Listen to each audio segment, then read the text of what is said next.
انسان کی یہ ٹریجڈی ہے، یہ المیہ ہے انسان کا.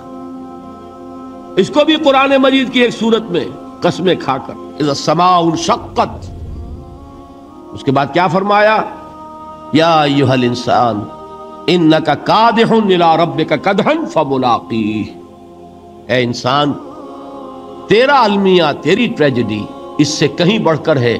تجھے صدمے پر صدمے جھیلتے ہوئے، مشقت پر مشقت برداشت کرتے ہوئے ایک روز اپنے رب کے حضور میں بھی کھڑا ہونا ہے، جواب دہی بھی کرنی ہے. اس دن کے حساب سے، اس دن کے احساس سے جو بڑے بڑے ہماری امت کے عظیم جو گلے سرسبد ہیں، ان کا یہ حال آپ نے پڑھا ہوگا. حضرت ابوبکر صدیق رضی اللہ تعالی عنہ وہ ایک عجیب کیف کے عالم میں فرمایا کرتے تھے، کاش میں درختوں پر چہچہاتی ہوئی چڑیا ہوتا جس سے حساب کتاب نہیں ہوگا.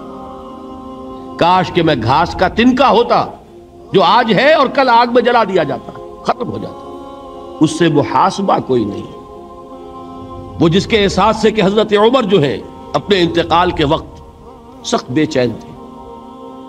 ان کے بیٹے حضرت عبداللہ ابن عمر رضی اللہ تعالی عنہما نے ان کا سر جو ہے وہ اپنے زانوں پر رکھ لیا تو کہا نیچے ڈال دو. ایک عجیب بے کلی اور بے چینی. انہوں نے کہا ابا جان آپ کیوں پریشان ہیں؟ آپ تو عشرہ مبشرہ میں سے ہیں، آپ کو تو اللہ تعالیٰ نے جنت کی بشارت حضور کے ذریعے سے اس دنیا میں دی.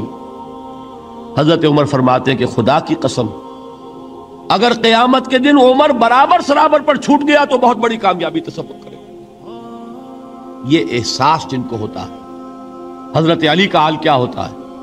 ابھی جو آپ نے حافظ صاحب سے سنا، یہ حضرت علی کا معاملہ ہے کہ ایک تیر پیوست ہو گیا تھا، کسی طرح نکل نہیں رہا تھا.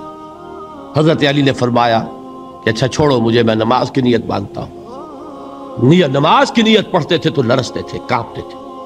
کس کے سامنے کھڑا ہوں اور کس کے سامنے مجھے ایک دن جواب دہی کے لیے کھڑا ہونا ہوگا. لن تزولا قدم ابن آدم، حضور نے خبر دی ہے ابن آدم کے قدم ہل نہیں سکیں گے. جیسے مجرم کھڑا ہوتا ہے کٹہرے کے اندر، اس کٹہرے میں سے ہل نہیں سکو گے حتی یسأل عن خمس، جب تک کہ 5 چیزوں کا حساب نہ لے لیا جائے. وہ 5 چیزیں کیا ہیں؟ کان کھول کر سنیے.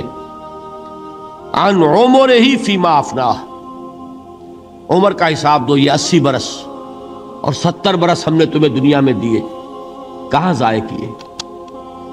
وعن شبابہ فیما ابلاہ، اور خاص طور پر جوانی کا دور، امنگوں کے دن، ولولے ہوتے ہیں، قوت ہوتی ہے، توانائی ہوتی ہے، آدمی چلتے ہوئے زمین پر پاؤں مارتا ہے، قوت جو ہے وہ اپنا اظہار چاہتی ہے. یہ جوانی کہاں گلائی؟ حساب دو، ایک ایک لمحے کا حساب دو. وَعَن مَالِهِ مِنْ أَيْنَ اكْتَسَبَهُ وَفِيمَا أَنْفَقَهُ، ایک ایک پائی کا حساب دو. مال کا کہاں سے کمایا تھا، حلال سے کہ حرام سے، اور کہاں خرچ کیا تھا، گل چھروں میں، عیاشیوں میں، یا نیکی کے کاموں میں، ادائے حقوق میں، اللہ کے دین کے لیے. 4 سوال ہو گئے. 2 زندگی کے بارے میں، ایک زندگی پوری بحیثیت مجموعی کہاں کس کام میں لگائی، اور خاص طور پر شباب کا دور کہاں لگایا. 2 سوال مال کے بارے میں، کمایا کہاں سے، حلال سے کہ حرام سے، جائز سے کہ ناجائز سے، خرچ کہاں کیا. اور آخری سوال وَعَمَّا عَمِلَ فِيمَا عَلِمَ، جو علم حاصل کیا تھا اس میں عمل کتنا کیا. علم کے انبار لگاتے چلے گئے اور عمل کے آغاز کی بھی نوبت نہ آئی. یہ علم جو ہے یہ اس روز سب سے بڑا وبال بن جائے گا انسان. اتنا علم اور عمل کچھ نہیں، بجائے کہ کریڈٹ کا ذریعہ بنے یہ الٹا ڈیبٹ کا کھاتہ بن جائے. یہ جواب دہی کا احساس ہے کہ جس کی وجہ سے انسان کی ٹریجڈی جو ہے وہ دوہری ہے. کوئی حیوان اتنے بوجھ تلے نہیں. مشقت کی، محنت کی، اس زندگی میں ختم ہوئے، اس کے بعد کوئی محاسبہ نہیں. اس کو بھی غالب نے خوب کہا ہے کہ اب تو گھبرا کے یہ کہتے ہیں کہ مر جائیں گے، اور مر کے بھی چین نہ پایا تو کدھر جائیں.